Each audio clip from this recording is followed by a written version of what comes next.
అవి బోల్ట్లు ఊడిపోయి ఎగరటం మాత్రం కాదండు, ఈ టనల్ మరోవైపు ఒక పెద్ద ఐరన్ ఫెన్స్ లా ఉంటుంది. దానికి కూడా తుఫాను వల్ల ఎగురుతూ వచ్చిన ఒక ట్రక్ గుద్దుకుని అది లూజే ఇరిగిపోయేలా అయిపోతుంది. బై ఛాన్స్ ఈ ఫెన్స్ కూడా ఊడిపోతే బలంగా కొట్టి ఆ గాలికి లోపలున్న ప్రజలు కూడా ఆ సుడిగాలిలోకి ఈడ్చుకోబడతారు. అప్పుడు వాళ్ళ ప్రాణాలకి ప్రమాదం. చేతికి దొరికిందాన్ని గట్టిగా పట్టుకుంటూ ఇక ఏం జరిగితే జరిగిందని అందరూ నమ్మకం వదిలేసిన సమయంలో పీట్ ఏం ఆలోచించాడో కానీ సడన్లీ బయటకు వెళ్లి తన బండి టైటస్ ని డ్రైవ్ చేసుకుంటూ తీసుకొచ్చి ఆ ఎగిరిపోతుందనుకున్న ఫెన్స్ కి గుర్తించి ఆ ప్లేస్ ని బ్లాక్ చేస్తాడు. దీంతో సరిగ్గా దాని ఎంట్రన్స్ లో ఉన్న గ్యారీ ఇంకా అలిసన్ వాళ్ళు తప్పించుకుంటారు. పీట్ టైటస్ క్లాస్ ని స్ట్రాంగ్ గా భూమిలోకి దించి దాన్ని అక్కడ ఫిక్స్ చేస్తాడు.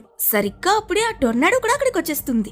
దాని బలానికి టైటస్ బాగా షేక్ అవుతుంది. ఈ డేంజరస్ సిచ్యుయేషన్ లో పీట్ బండొదిలి బయటికి రాలేడు. సో అతను కూడా బయట దాంట్లోనే కూర్చునుంటాడు. లోపలున్న వాళ్ళంతా ఏం జరుగుతుందో అని చాలా నర్వస్ అవుతుంటారు.